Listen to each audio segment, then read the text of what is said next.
Éxodo capítulo 14, desde el versículo 19 en adelante. Y el ángel de Dios que iba delante del campamento de Israel se apartó e iba en pos de ellos. Y asimismo la columna de nube que iba delante de ellos se apartó y se puso a sus espaldas. E iba entre el campamento de los egipcios y el campamento de Israel. Y era nube y tinieblas para aquellos, y alumbraba a Israel de noche, y en toda aquella noche nunca se acercaron los unos a los otros. Y extendió Moisés su mano sobre el mar, e hizo Jehová que el mar se retirase por recio viento oriental toda aquella noche. Y volvió el mar en seco, y las aguas quedaron divididas. Entonces los hijos de Israel entraron por el medio del mar en seco, teniendo las aguas como muro a su derecha y a su izquierda. Y siguiéndolo los egipcios, entraron tras ellos hasta la mitad del mar. Toda la caballería de Faraón, sus carros y su gente de a caballo. Aconteció a la vigilia de la mañana que Jehová miró el campamento de los egipcios desde la columna de fuego y nube, y trastornó el campamento de los egipcios, y quitó las ruedas de sus carros, y los trastornó gravemente. Entonces los egipcios dijeron: huyamos de delante de Israel, porque Jehová pelea por ellos contra los egipcios. Y Jehová dijo a Moisés: extiende tu mano sobre el mar, para que las aguas vuelvan sobre los egipcios, sobre sus carros y sobre su caballería. Entonces Moisés extendió su mano sobre el mar, y cuando amanecía el mar se volvió en toda su fuerza. Y los egipcios al huir se encontraron con el mar, y Jehová derribó a los egipcios en medio del mar.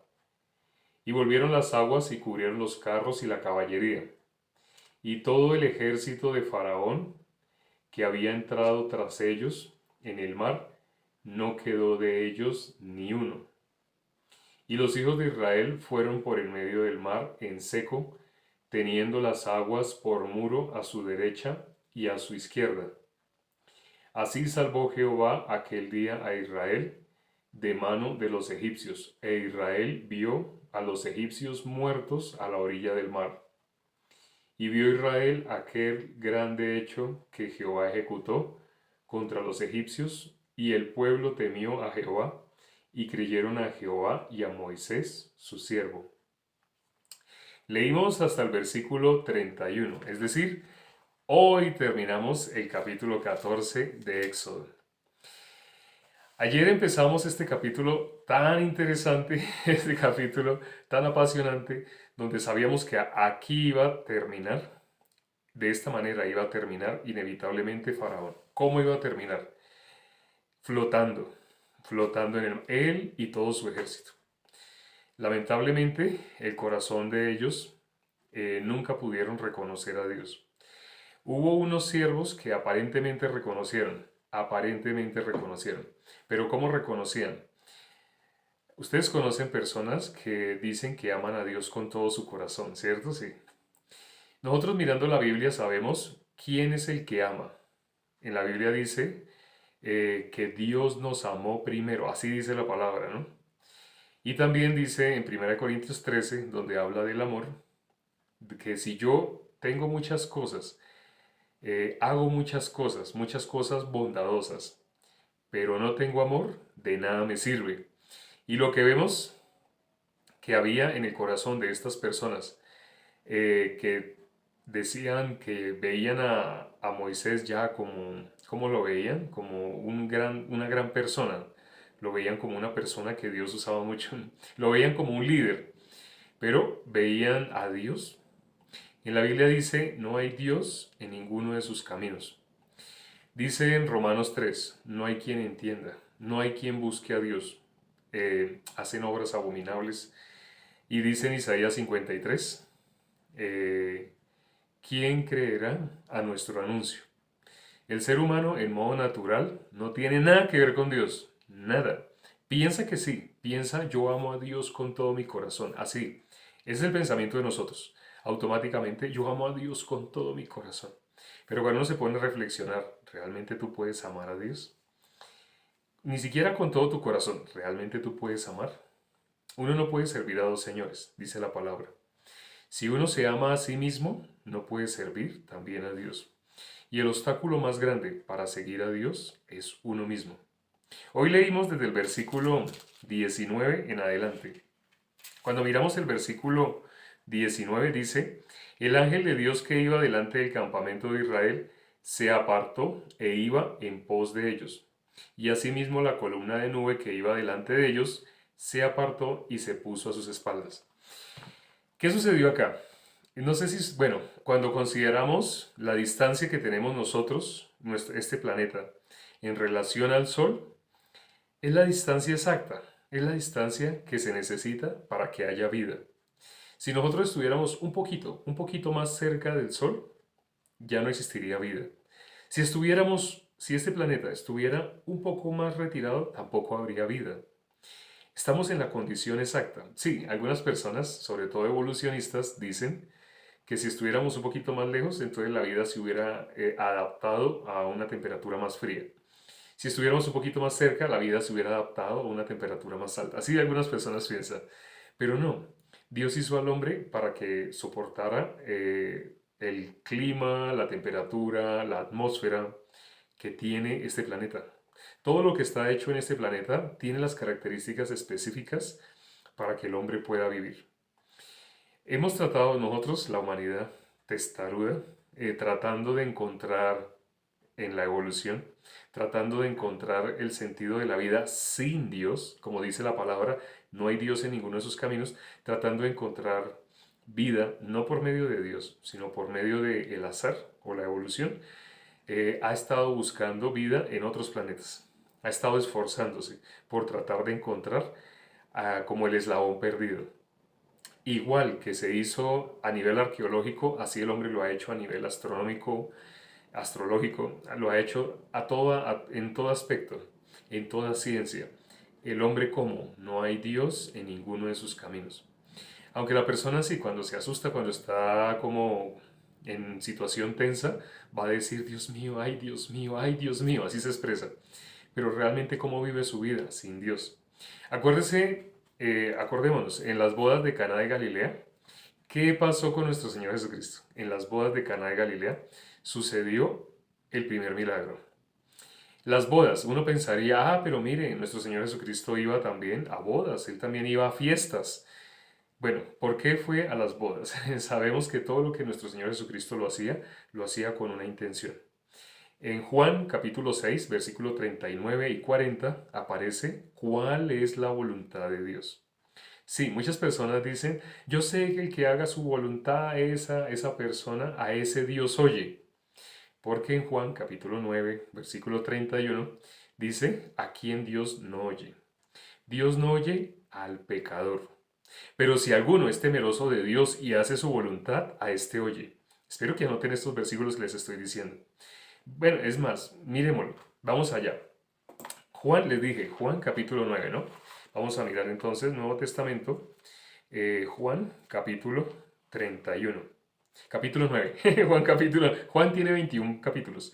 Juan capítulo 9, versículo 31. Dice, y sabemos que Dios no oye a los pecadores, pero si alguno es temeroso de Dios y hace su voluntad, a ese oye. Cuando las personas, cuando nuestro corazón, la Biblia dice que nuestro corazón es engañoso y perverso. Así dice la Biblia que es nuestro corazón. Entonces, cuando las personas piensan en este versículo, Dios no oye a los pecadores, ¿sabe en qué parte de este versículo se concentra? Se concentra en la última parte de este versículo. ¿Qué dice la primera parte de este versículo? Sabemos que Dios no oye a los pecadores. ¿Y qué dice la última parte de este versículo? Dice, o la segunda parte, pero si alguno es temeroso de Dios, así dice, ¿no? Pero si alguno es temeroso de Dios y hace su voluntad, a ese oye. Las personas quieren saber qué tengo que hacer, ¿sí?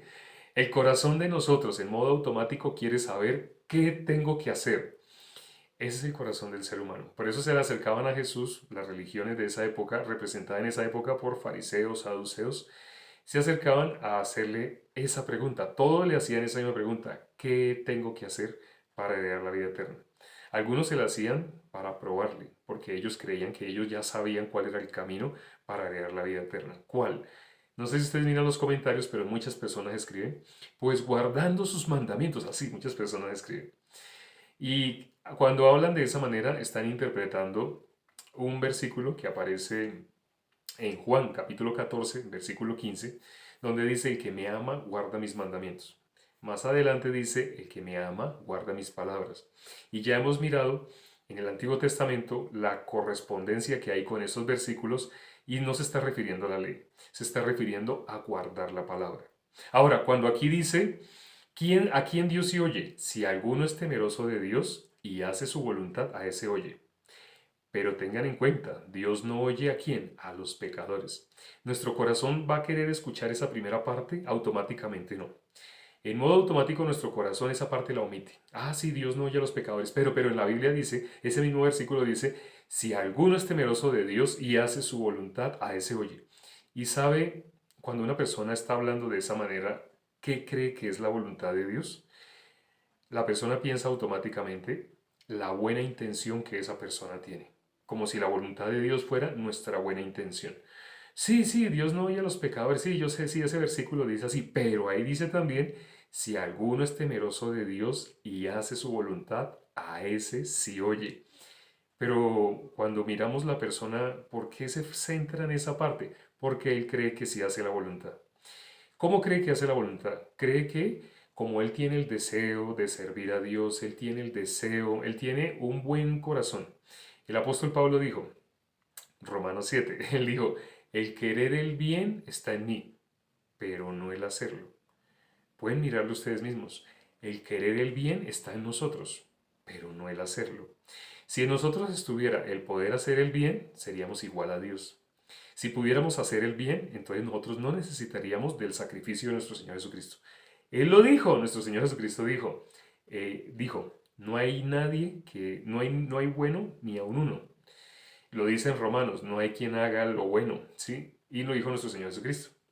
¿Quién es bueno? No hay, ninguno hay bueno, ninguno hay bueno. Si hubieran buenos, vana sería la obra que hizo nuestro Señor Jesucristo al morir en la cruz por nuestros pecados. Pero bueno, ese es otro tema. Lamentablemente, para poder creer y para poder saber cuál es la voluntad, las personas, primero que todo, deben buscar en la Biblia cuál es la voluntad de Dios. Ahí dice, si alguno es temeroso de Dios y hace su voluntad, a este oye. Entonces, ¿cuál es la voluntad? Vamos a mirarla. Vamos a leer directamente en la Biblia cuál es la voluntad de Dios. Entonces vamos a mirar Juan, el mismo libro de Juan que acabamos de abrir. Estamos en el capítulo 9. Vamos a devolvernos tres capítulos, es decir, Juan, el capítulo 6. Y vamos a mirar el versículo 39 y 40. Dice el versículo Juan, capítulo 6, versículo 39. Eh, y esta es la voluntad del Padre. Escuchen atentamente y lean. Bueno, los que no están leyendo, escuchen entonces. Pero no, preferiblemente deberían leerlo. Ya saben, no se confíen en ustedes mismos. Muy importante que cuando alguien les esté leyendo las escrituras, ustedes también las lean. Acuérdense que la Biblia dice, maldito el hombre, el varón que confía en el hombre. Se refiere al que confía en sí mismo. Pero bueno, la mayoría lo interpreta como maldito yo si confío en los demás. Así, entonces, por lo menos no confíen en nadie, principalmente en ustedes mismos. Entonces, ¿qué dice Juan capítulo 6, versículo 39? Esta es la voluntad del Padre, el que me envió. Está diciendo nuestro Señor Jesucristo. Esta es la voluntad y va a explicar cuál es la voluntad. Que ahí, aquí la explica, aparecen dos puntos. Cuando aparecen dos puntos, ahí va a explicar cuál es la voluntad del Padre. ¿Sí? ¿Cuál es la voluntad del Padre? Dice que todo lo que me diere, no pierda yo nada, sino que lo resucite en el día postrero. ¿Sabe de qué está hablando? De la salvación.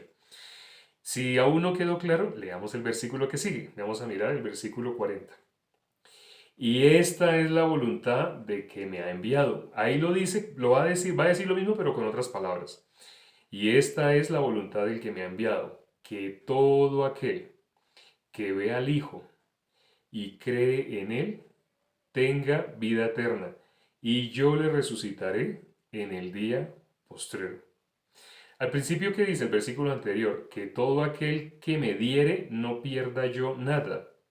¿Por qué al principio dice todo aquel que me diere no pierda yo nada? Si en el segundo versículo dice que todo aquel que ve al Hijo y cree en él. ¿Qué relación tiene que todo aquel que me diere no pierda yo nada?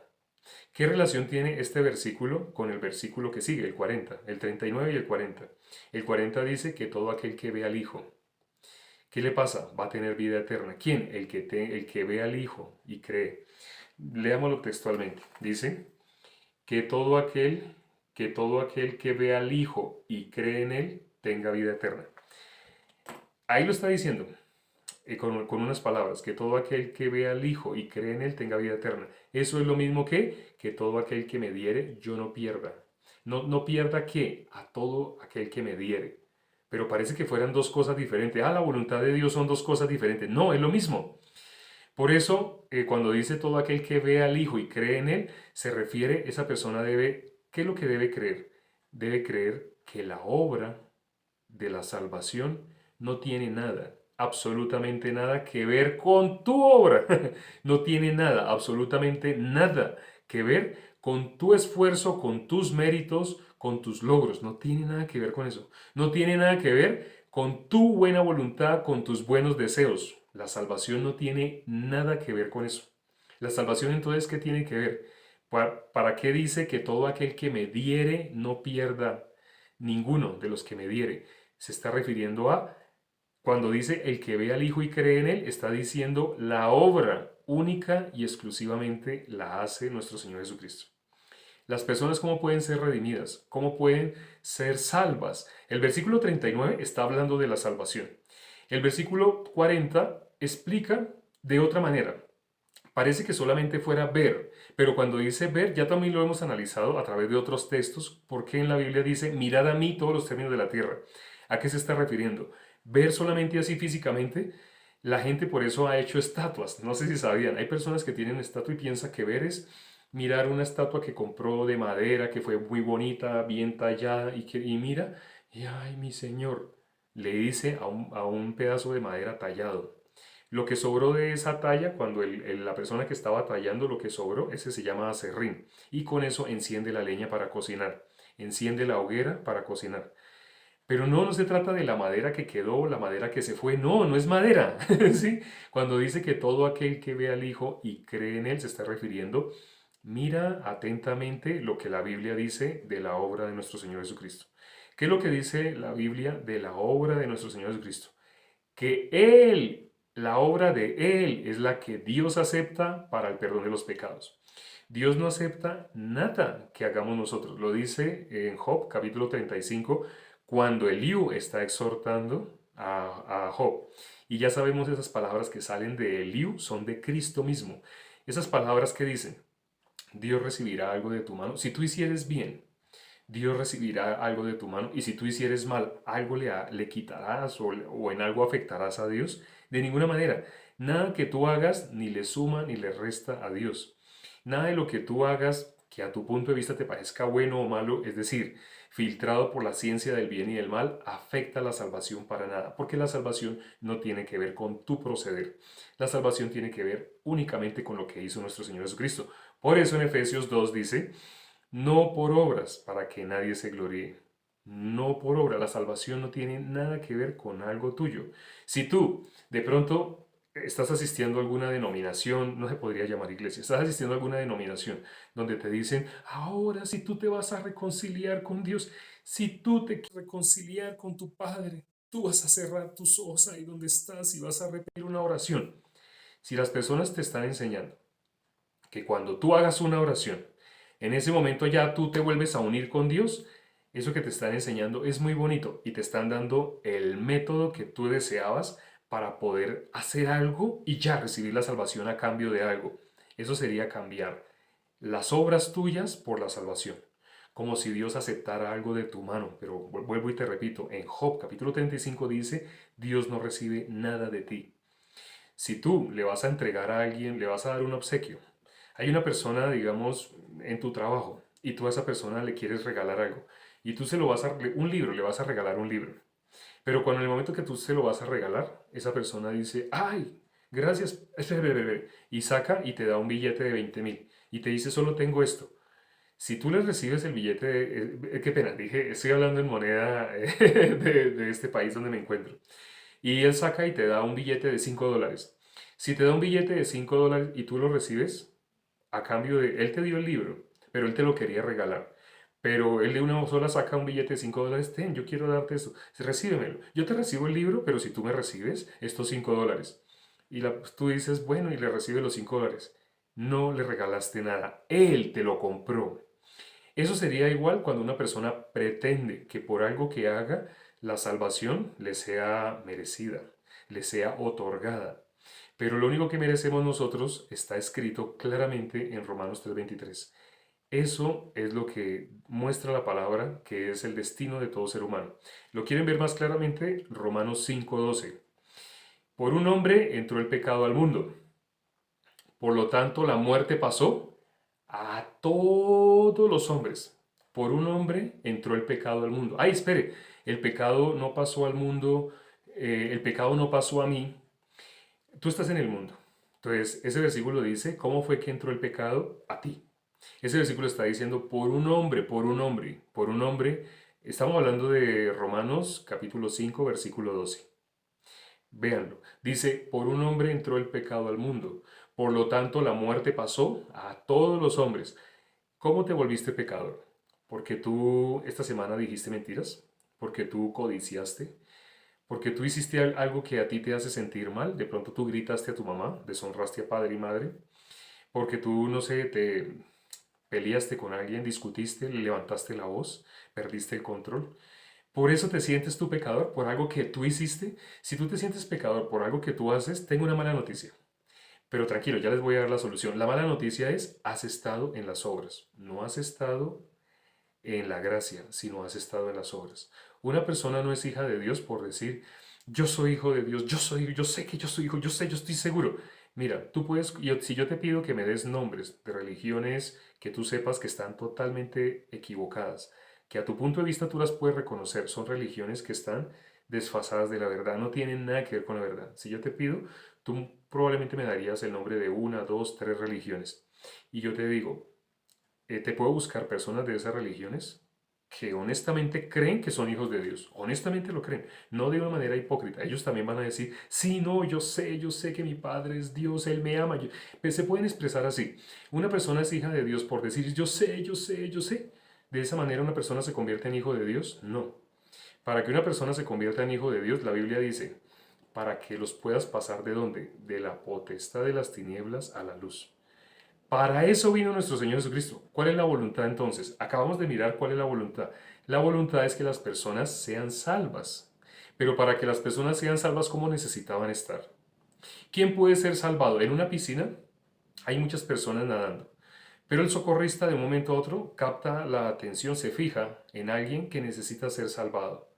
El socorrista espera cierto tiempo a que esa persona pierda fuerza. Si se tira cuando esa persona todavía tiene fuerza, está tratando por sí mismo de salvarse. Si el socorrista se tira en ese momento, pueden haber dos ahogados, tanto el que ya se está ahogando como el mismo socorrista. El socorrista tiene que esperar que esa persona que está pataleando ya pierda su fuerza. Cuando ya se empieza a ir al fondo de la piscina, ese salvavidas, así le llaman, ¿no? Salvavidas o socorrista, el salvavidas puede salvar. Entonces, ¿a quién puede salvar el salvavidas? Al que ya se está muriendo, al que está medio muerto, al que no tiene ninguna esperanza en sí mismo. Esa persona que no puede salir de la piscina por sí mismo, ese salvavidas, ese salvavidas en ese momento es el que lo va a salvar. ¿Cómo se le dice el que lo va a salvar? El que lo va a salvar es el Salvador. En esa historia estamos colocando dos personas, uno que está muriendo y alguien que lo va a salvar para que no muera. El que lo va a salvar, el Salvador, en esta historia que estamos contando, ¿cuándo puede salvar a esa persona? Cuando está medio muerta. Ya está más, como dicen de una manera chistosa, está más del otro lado que de este lado. Es decir, está muerto. Cuando está muerto, esa persona puede ser salvada. Por eso dice la Biblia, viene la hora y ahora es. Lo dijo nuestro Señor Jesucristo. Viene la hora y ahora es. Cuando los muertos oirán la voz de Dios y el que la oyere vivirá. ¿Cuál es la voluntad de nuestro Señor Jesús? ¿Cuál es la voluntad de Dios? Lo leímos hoy. Juan capítulo 6, versículo 39 y 40. La voluntad de Dios es que la gente sea salva.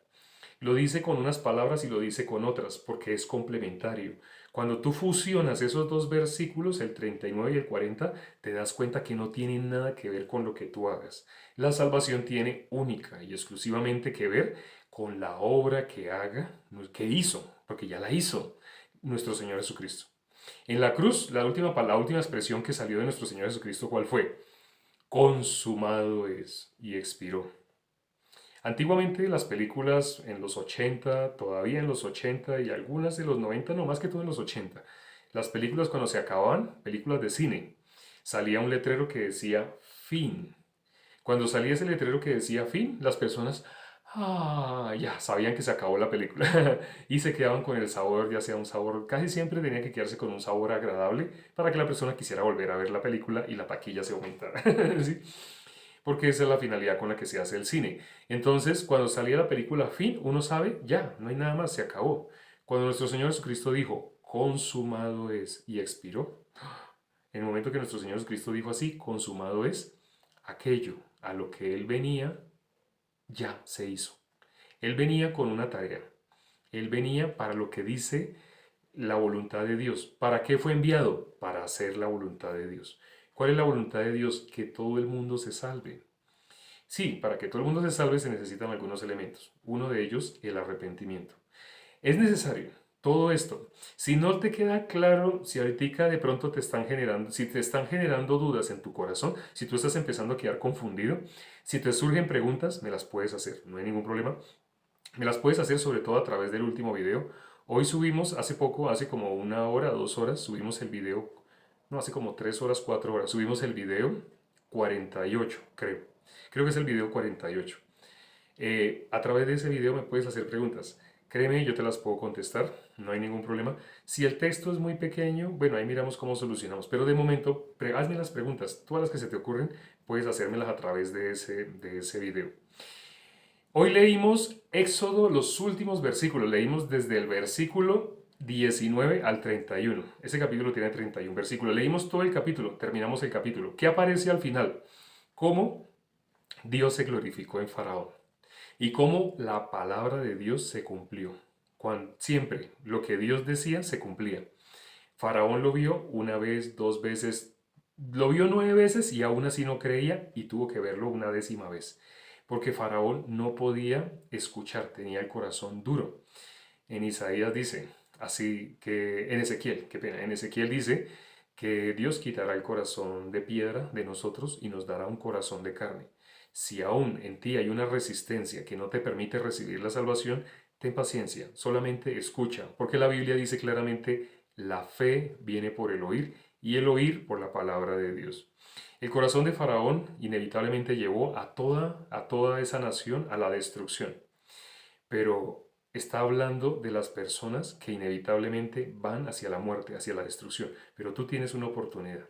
Tú estás escuchando, llegaste a este canal, a este perfil de TikTok, no en vano. Es más, aquí tú puedes ver el nombre de este perfil. Entra a Google y escribe este mismo nombre, escríbelo, y ahí nos puedes encontrar de diferentes maneras.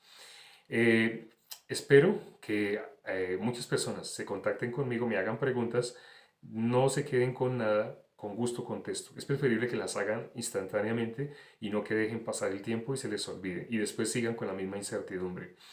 Entre más escuchen inevitablemente la palabra, más van a poder salir de esa potestad de las tinieblas y pasar a la luz.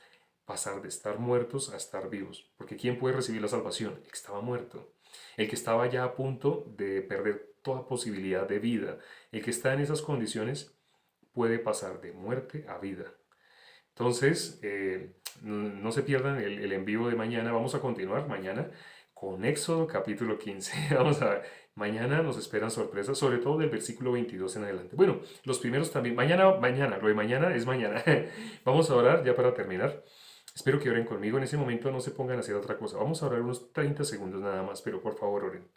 Padre, gracias por las personas que se pudieron conectar el día de hoy. Permite que si alguien aún no ha podido entender la salvación, si alguien aún no tiene claro cómo poder pasar de la potestad de las tinieblas a la luz, permite primero que se dé cuenta que está en las tinieblas. Si no se da cuenta que ha estado en las tinieblas, no va a poder pasar a la luz. Permite que se dé cuenta que ha estado muerto. Mientras nunca se haya dado cuenta que fue muerto, que fue hijo de Satanás, nunca puede pasar a ser hijo tuyo. Nunca puede pasar a la vida.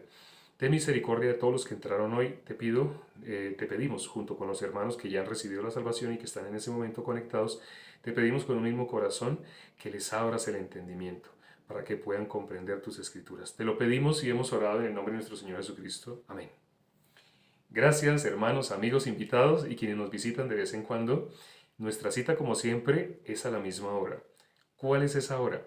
En ese momento mi reloj marca que son las y 32. El de ustedes también, mírenlo y se dan cuenta que no es coincidencia. En el reloj de ustedes también debe decir que son las y 32 minutos.